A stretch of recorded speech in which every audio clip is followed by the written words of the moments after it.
Bonjour à tous. Aujourd'hui, on va étudier la poussée d'Archimède.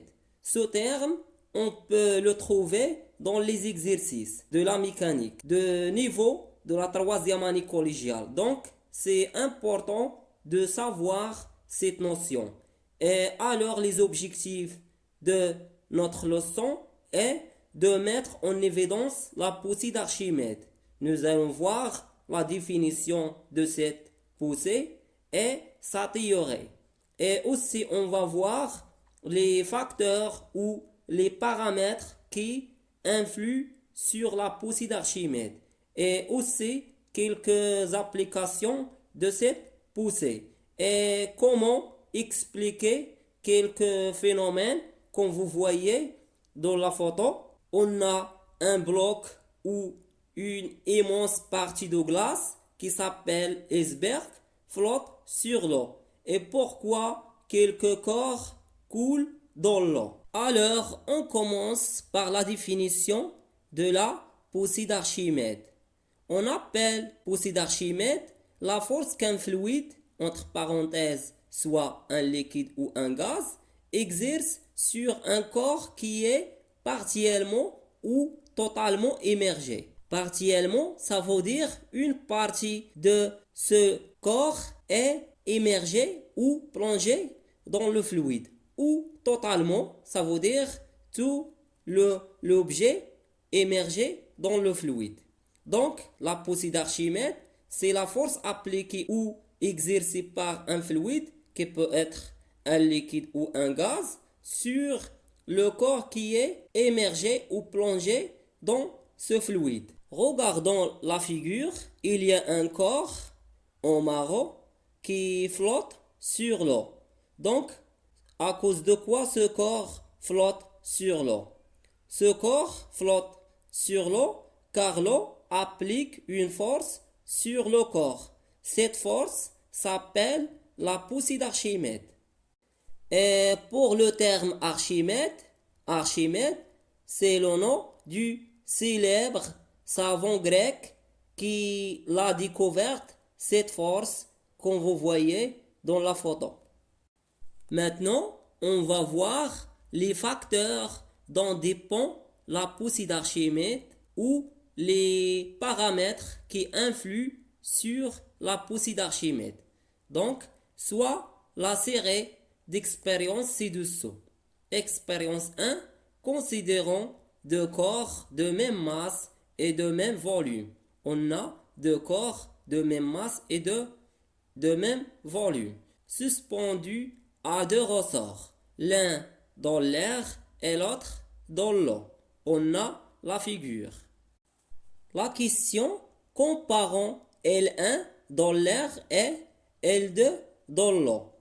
Pour L1, c'est la longueur ou l'allongement de ressort accroché au corps qui est suspendu dans l'air. Et pour L2, c'est la longueur ou l'allongement de ressort accroché au corps qui est suspendu dans l'eau.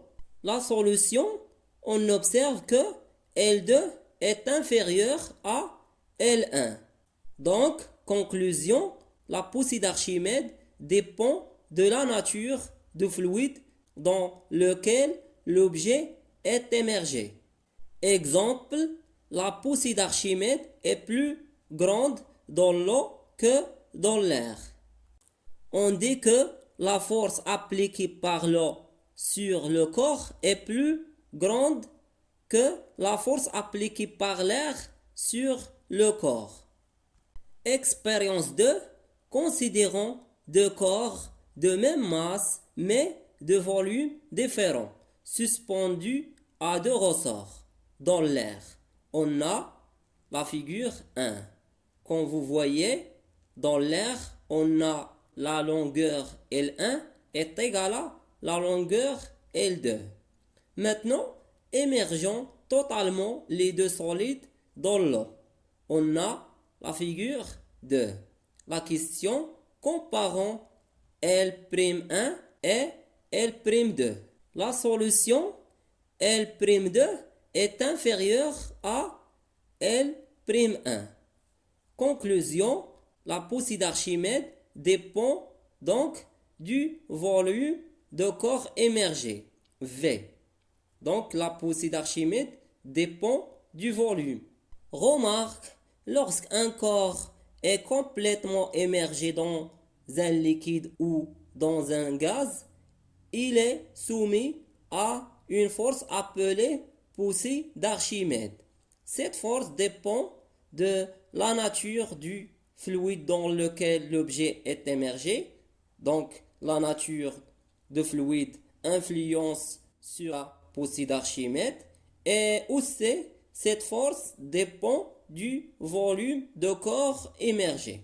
Et comme on a observé, la poussée d'Archimède est une force de contact répartie parce qu'il y a un contact entre le corps émergé et le fluide. Troisièmement, théorème de la poussée d'Archimède. Tout corps solide entièrement immergé dans un liquide au repos subit de la part de ce liquide une force appelée poussée d'Archimède. On la note par F, vecteur, et dont les caractéristiques sont les suivants. Point d'application, le centre de poussée situé sur la verticale contenant le centre de gravité du liquide déplacé. Donc, le point d'application se trouve dans le même vertical qui passe par le centre de gravité. Et pour la direction est verticale et le sens est du bas vers le haut. Et pour l'intensité est égale à celle du poids du volume de fluide déplacé. On peut écrire sous la forme ou sous la relation F est égal à M de volume déplacé de fluide fois G, l'intensité de pesanteur. Et dans la figure, le volume de fluide déplacé est égal à le volume en jaune comme indique la figure. Quatrièmement, principe de flottaison ou la flottabilité des corps.